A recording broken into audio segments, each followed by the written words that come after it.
Thank you, Prasheen. Hang on, I need to sort myself a bit. So, can you see it? Yes, right? Okay. So yeah, thanks, Prash, for the intro.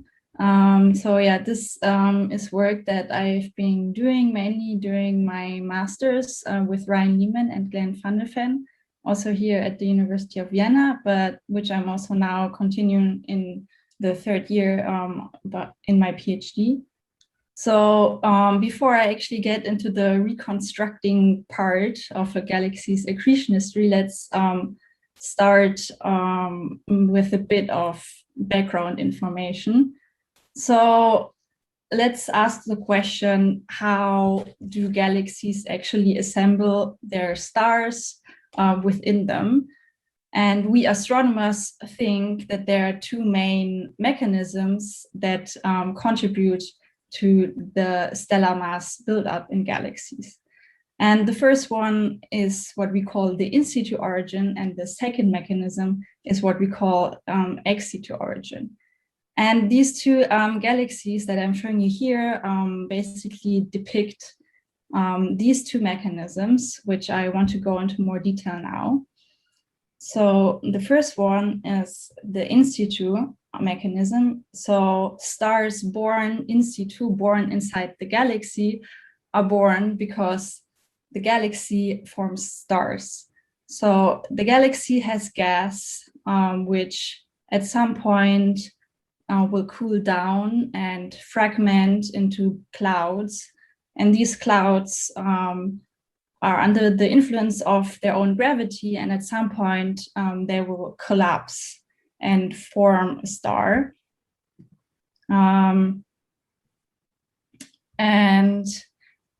These stars that are now newly formed, they will produce elements in their cores by nuclear fusion. And in astronomy, we call these elements metals. So everything that is not hydrogen or helium is a metal to an astronomer. So just keep that in mind, because I will talk about metals a lot. So the star produces these metals in the core, and at some point it will no longer have fuel to undergo these nuclear fusion reactions, and the star will evolve and will then return the metal to the ambient gas surrounding it by processes of like stellar winds, or at the end of its life, it will explode as a supernova and then return this metal to the gas. And this cycle basically repeats itself over and over again in the galaxy. And in this galaxy to the left, you can basically see many sites of where this star formation is happening, as like these pink dots are places where stars are being born. And in the spiral galaxy, this mainly occurs in these spiral arms that you can see. As I said, the galaxy will do the star formation cycle over and over again. So let's start out with our galaxy shortly after the Big Bang. So here on the x-axis, I'm showing you the age or the look back time of the galaxy. So age 0 is now, and age 13 point something is the Big Bang. And our galaxy basically starts out as just like a tiny blob of gas. And this gas will have a very low metallicity. And the metallicity is what you see on the y-axis. And this metallicity is basically telling you how much of these metals are present inside the stars of the galaxy. And we often use this as a logarithmic unit, and then we also use the sun, the metal content of the sun, as the reference point. In general, everything is basically with respect to the sun in astronomy. So yeah, also keep that in mind.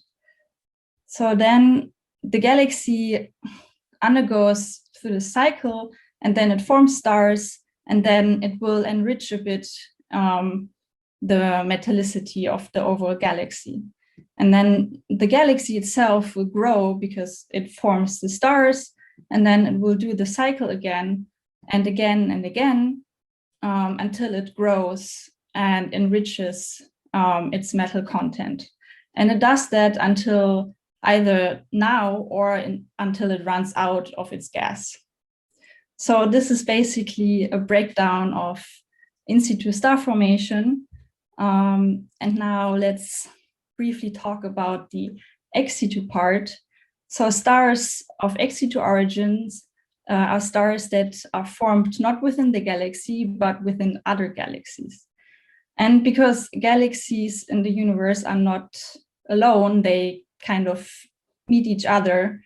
And because of gravity, they will also attract each other and then at some point collide and merge and form one bigger object. And this is what you can see in this movie, which I hope is playing for you kind of smoothly. There are a lot of galaxies passing by, and the most massive one in the middle accumulates the stars of the other galaxies.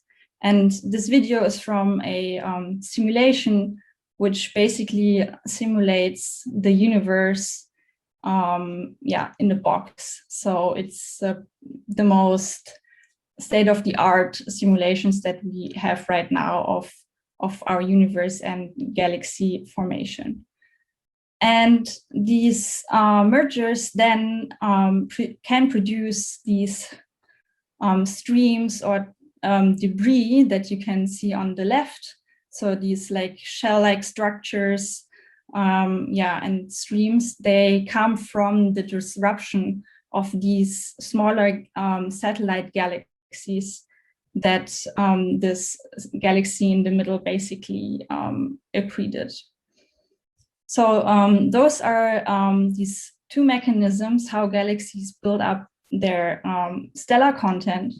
And now you might ask, okay, why do we actually want to disentangle these in-situ and ex-situ contributions? And one thing that we are interested in is that we observe a huge diversity in galaxy shapes and morphologies. So here I'm showing you this diagram where you can see different types of galaxies. So on the left, these more red, blobby, spheroidal-looking galaxies is what we call elliptical galaxies. They appear rather smooth. And on the right, we see a group of spiral galaxies. You can see they have like these prominent spiral arms with maybe some spheroidal shape in the middle. And all of these galaxies have many different characteristics. So, for example, the elliptical galaxies, the stars inside of them, they kind of move in random motions, whereas stars in the spiral galaxies, they rotate more regularly. And as you can also see from these tiny pictures, the elliptical galaxies, they're very red and they don't really have any gas, whereas the spiral galaxies appear more blue and they actively form stars. So they also have a higher gas content. So now we ask the question, what could be responsible for shaping these different kind of galaxies? And we think that this is because in the universe, there's a lot of substructure going on. So as you might know, in our dark matter cosmology, every galaxy is situated or embedded in a dark matter halo. And this dark matter halo hosts itself many smaller halos. So you can see a lot of substructure there already. And also I told you already that galaxies do not live alone, but rather in groups and clusters of many hundreds to thousands of galaxies. And all of these structures, they gravitationally interact and will merge at some point. And that's why we think maybe that the stochasticity that is involved in these merger processes and the number of mergers itself could maybe explain why we have these different galaxy shapes with their different characteristics. So now that you have a bit more of motivation and background why these in-situ and ex-situ mechanisms are important for galaxy formation, let's move on to challenges in actually observing these past merger events. So observing any sort of material of disrupted galaxies is very hard, because the galaxy will be scattered over a large area. So this means that the stars are distributed over a large area, and the surface brightness therefore will be very low. So you need to spend a lot of telescope hours to see any sort of these disrupted substructures. So here I'm showing you the streams of the Andromeda galaxy, so our nearest neighbor. And in the middle is the nice spiral galaxy that you might know from some pictures. And surrounding it is, like a debris of disrupted galaxies. And to produce this map of this tidal debris took almost a decade. So there's a very lot of work and telescopes hours involved in seeing these sort of structures. We also see these streams and shells around other more far away galaxies, but these structures will only be a sign of recent merger activity, because we actually think that the merger rate, so how many galaxies another galaxy merged with or accreted over time, was actually the highest in the early universe, because everything was more turbulent and still under formation process. So seeing any of these streams today is rather rare. So what you actually more often see is galaxies like this, who appear very smooth. So this galaxy is called NGC 1399, and it's the brightest cluster galaxy inside the Fornax galaxy cluster. And you can see it's very smooth. So basically you don't see any signs of tidal debris or merger activity happening, but we actually know, or we think that this galaxy underwent a lot of mergers, because it sits at the gravitational center of this galaxy cluster.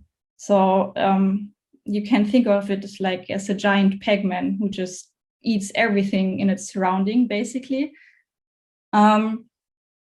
So this is another challenge in observing past mergers, because here we don't really see them anymore as any sort of structure.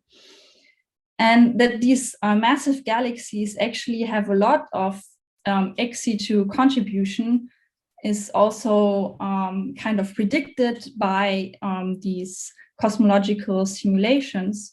So here I'm showing you a graph from state-of-the-art simulation from elasticity in G, and it tells you on the y-axis the fraction of ex-situ stars within the galaxy as a function of its halo mass or total mass. And NGC 1399 lies somewhere in this box. And you can see that it has up to 80% of stars are probably coming from the mergers of other galaxies. And these other lines show you the ex-situ fraction when you just consider more the center of the galaxy. So you're not using all the stars in the galaxy, but only look at the center. And with this massive guy, you can see that even at the very center, there are a lot of stars that are actually formed ex-situ. So now that you kind of know what kind of challenges we have in observing these mergers, how can we actually quantify any accreted material that we see? So the easiest way would be to do it spatially, as I told you before. You either see the streams and shells, or you just assume that the outer parts of the galaxy are mainly made up out of ex-situ material, because that is probably first where most of the ex-situ material will be deposited.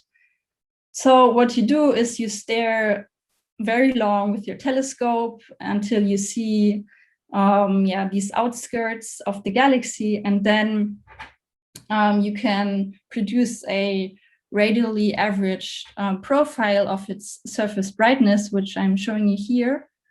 So just ignore the weird astronomers' units. So basically here at the top, you're in the center of the galaxy where you're the brightest, and then you decline towards the outskirts. And as a very easy approximation, you can just then fit this profile with two profile shapes and say, okay, the inner profile will be the material that was created in situ, so inside the galaxy, and the outer profile will be what was accreted. But as I already shown you before, this will be more or less a crude approximation, because massive galaxies will have a lot of ex-situ contribution in its center. So what other quantities do we have that could tell us something about the accreted material? And the second quantity would be to look at the stellar populations themselves. So I told you that a galaxy undergoes star formation. So again, we have here this age and metallicity plot.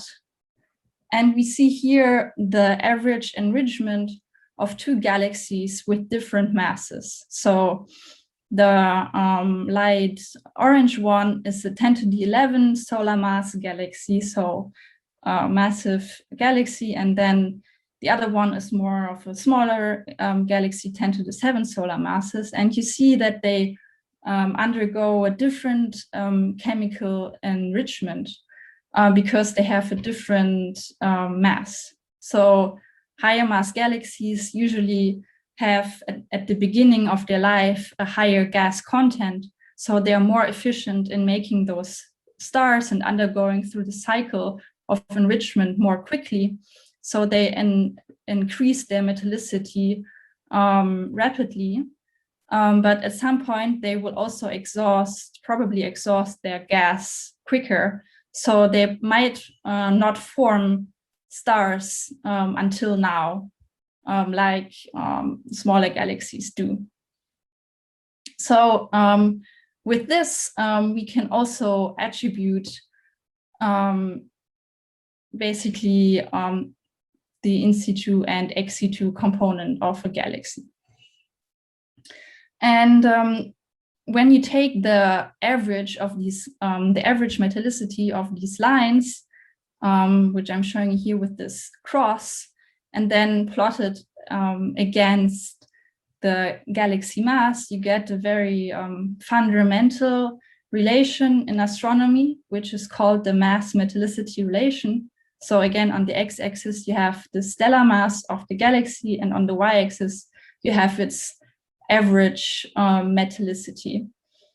And in the background with the black dots and lines, you can see many observations of galaxies, and they form this nice relation, which basically which basically tells you that higher mass galaxies have on average a higher metallicity.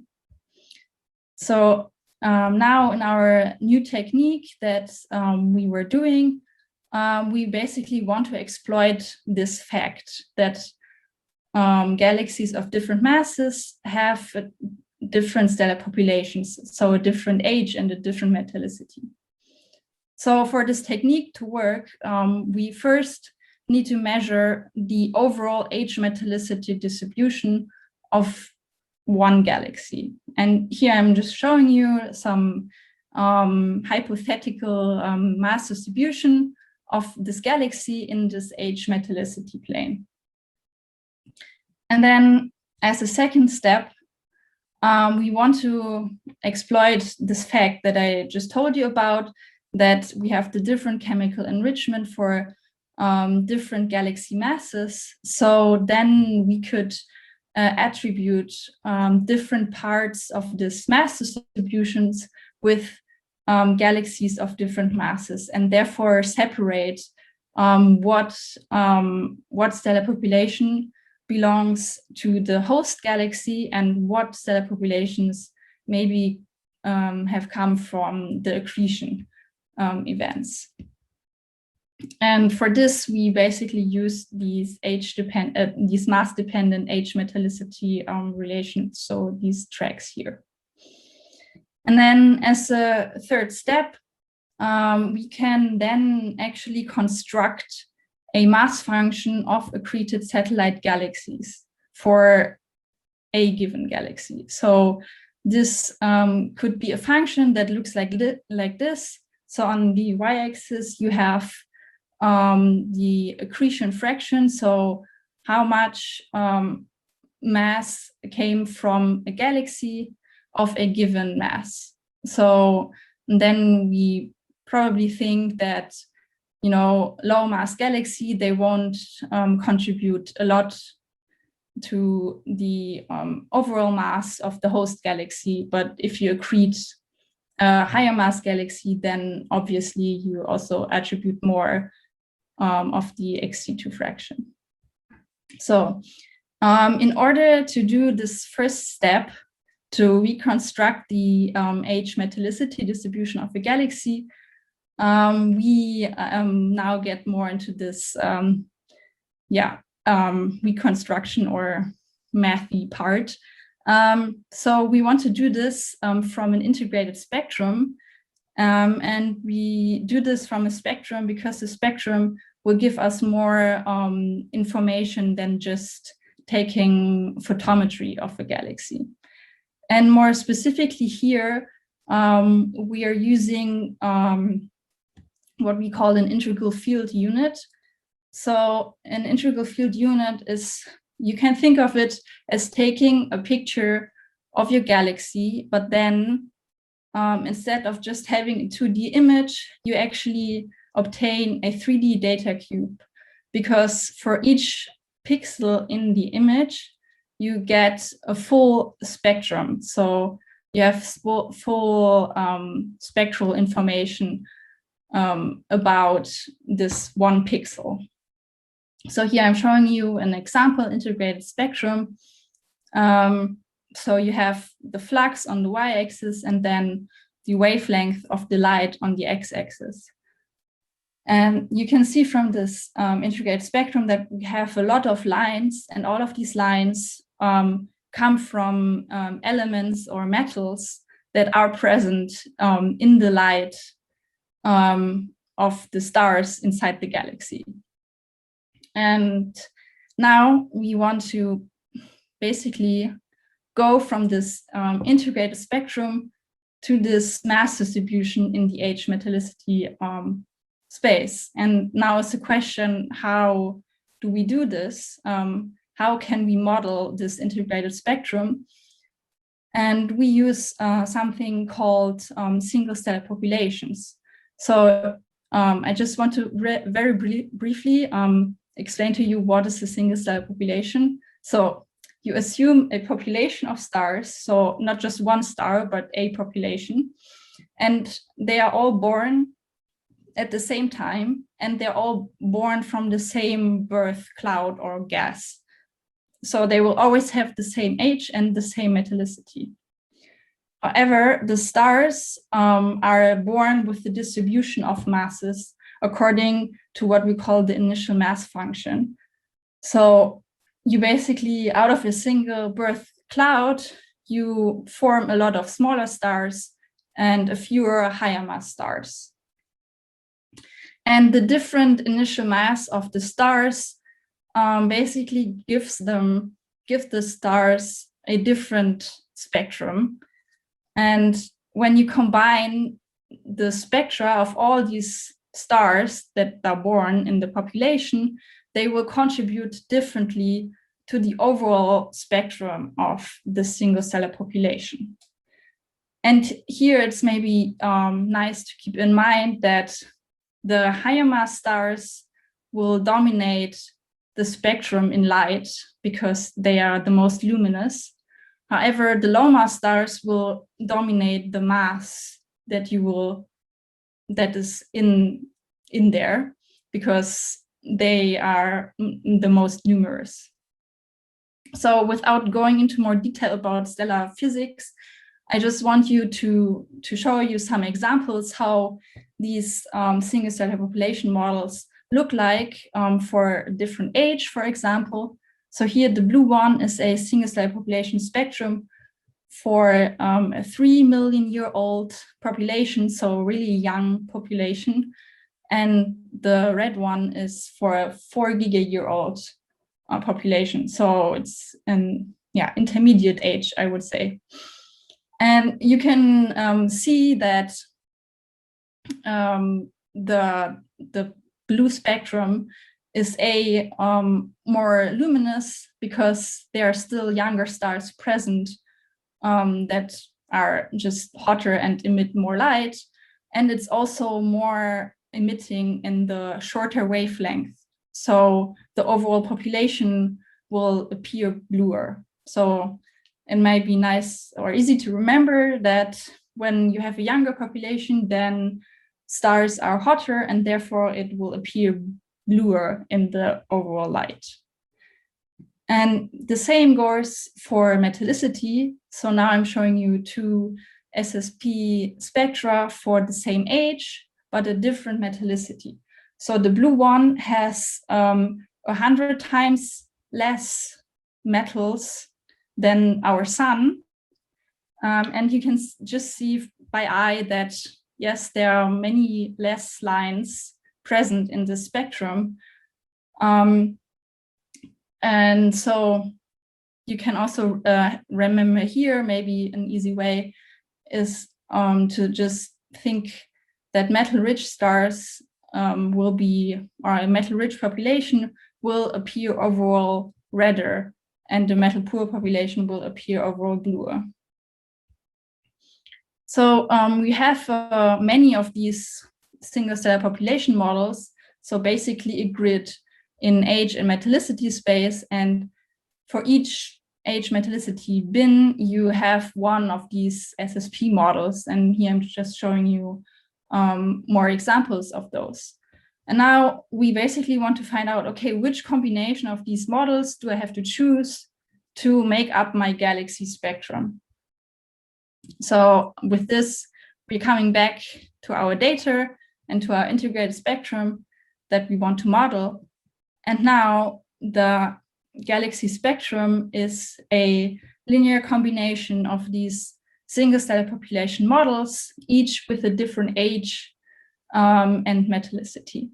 And now we need some algorithm to find out these weights that optimally represent the integrated spectrum that I've observed.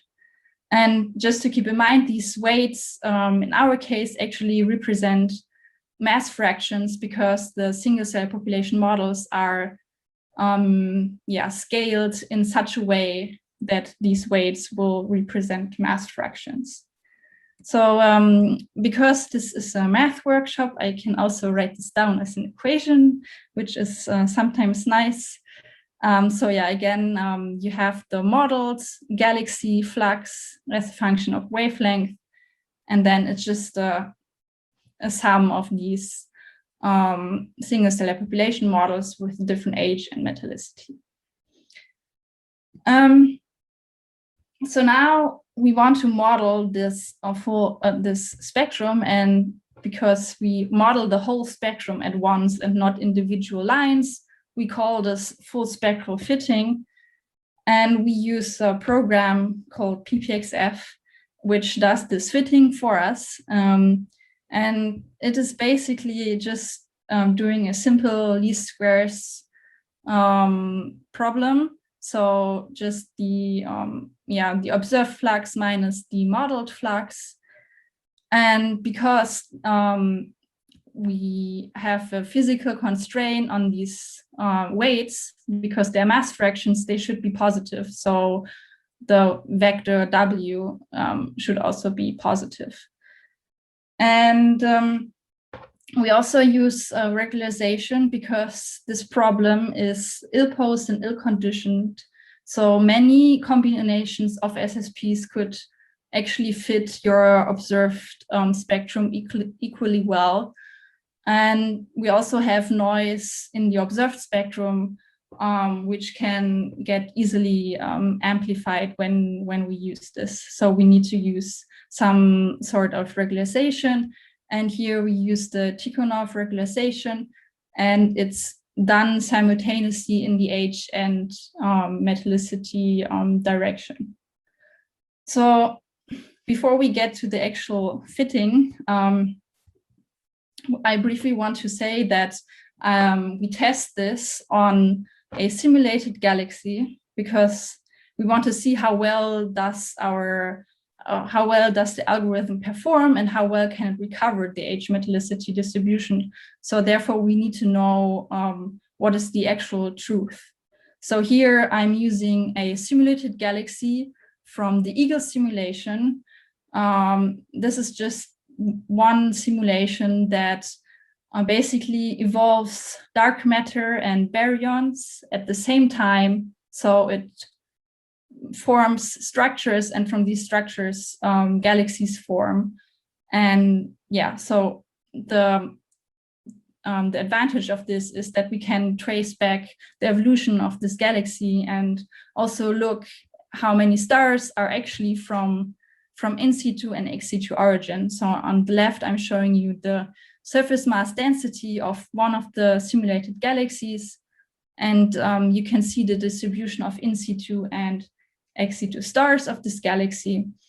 And on the right, again, we have the age-metallicity distribution of this galaxy.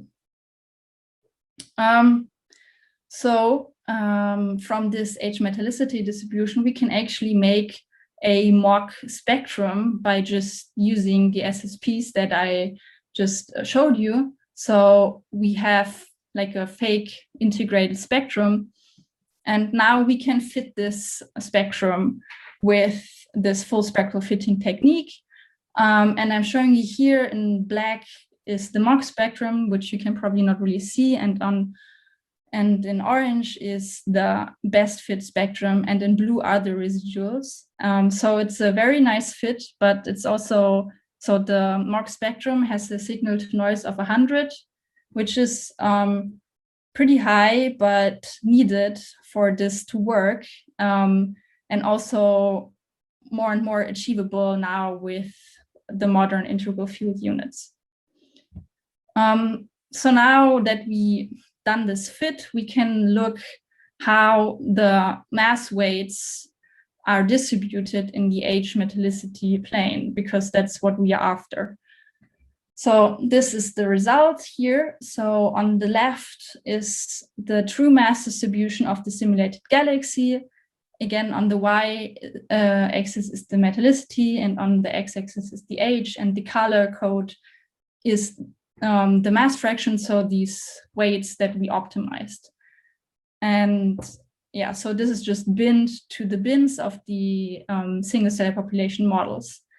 And on the right-hand side, you can see one example result when we don't use regularization, and we see it's very sparse and not representing the actual distribution that we expect. So when we turn on the default regularization that PPXF comes with, we get a much smoother result. So much happier with that than before.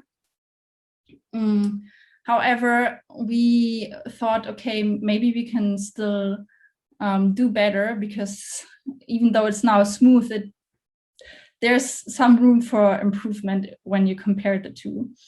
So what we did to improve it was to basically change the regularization matrix. So default-wise, PPXF uses the second order difference operator as the regularization matrix. But when we then tried out, for example, the third order difference operator, we found a much better fit in this age-metallicity plane. So we were happy with that result. And now that we basically reconstructed the age-metallicity distribution of the galaxy from the integrated spectrum, we now can proceed and try to identify accreted material. So again, as I told you before, we use these mass-dependent age-metallicity relations, which basically tell you the average chemical enrichment of a galaxy as a function of its mass. So one way then to approximate what the accreted fraction will be is to just pick one of those lines and then basically say, okay, all of these mass fractions that lie below this line, which I shaded here, they come from mergers of galaxies with a mass of 10 to the 7 or lower. And then you can sum up all these weights and you call this the accreted fraction. And then you can make a plot, make a dot on your cumulative accretion fraction versus accreted satellite galaxy mass plot. And you do this for different galaxy masses, and then you build up this function. And this is the result that you get. So again, on the y-axis is the accreted fraction, and on the x-axis is the mass of the accreted satellite galaxy.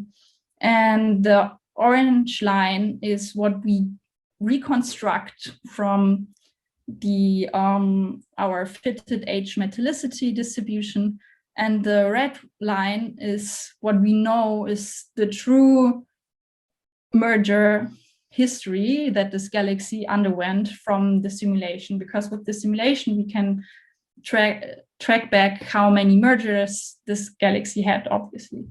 So yeah, they kind of fit nicely. So we were happy with this idealized but first ever result that this is possible. And we can also look at the mass function of the number of accreted satellites. So basically now I just exchanged the y-axis. So it's just showing you the number of merged galaxies. So yeah, this is also, the red and orange are fitting very nicely. And on the, so here I'm just comparing two galaxies with different masses. On the left, you have a high mass galaxy, which had a lot of mergers. And on the right, we tried this on a lower mass galaxy, which had lower number of mergers. And this method seems to work for both of them. So yeah, this is basically our new technique. And now I want to talk to you about current challenges that we still face with this method in the last 5 minutes. So the first one is obviously real observations are much more complex than these ideal mock spectra that I just shown you. So here you can see another PPXF fit. And now in black, you see the observed integrated spectrum, but you see all of these like wiggles and artifacts and everything. And these come from improper data reduction. So before we can use our data, we have to correct for the fact that the light is going through the Earth atmosphere, and the Earth atmosphere can also absorb light and also emit light. And yeah, it kind of messes with the data. So we have to take this into account. One possible way would be to just mask out these regions where we have this bad data reduction going on, but then we actually lose data. So we want to push forward to either do more proper data reduction, which is very hard for these integral field unit data because it's a lot of data that you get. Or we have to somehow model this as well and include it in the fit. So that is one challenge that we face. Another one is that the single cell population models are uncertain. So basically different groups of people modeling these single cell population models get different models. And that is primarily because stars that are in later evolutionary stages, it's the physics of that is very unknown or uncertain, and there are not a lot of observations of these late evolutionary stage stars, because the later they are in their evolution, the quicker they move through this evolution. So it's very hard to observe them. And another uncertainty here is that there are actually more free parameters than just the age and metallicity.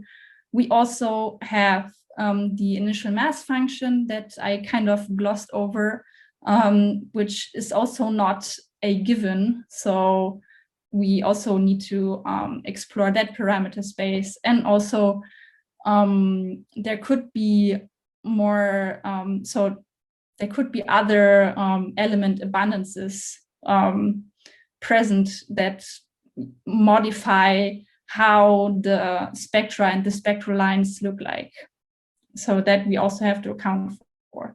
And another thing is that that the age resolution at old ages is very poor. So here I'm showing you an example of an 8 giga-year-old and a 14 giga-year-old single cell population model, and they look basically the same. So that's another problem, that, yeah, between 14 and 8 giga-year-old, the flux that is emitted is very similar, because all of the high mass stars are already exploded as supernova, so only the low mass stars are left, and they just stay in their evolutionary phase and they look very similar. And then the third challenge that we have is that this simple least squares method is not really enough for us, because we want to have a more better error quantification on this age-metallicity distribution that we get out from the modeling of the integrated spectrum. And right now we don't really have a huge handle on the errors. So that would be also a great step forward.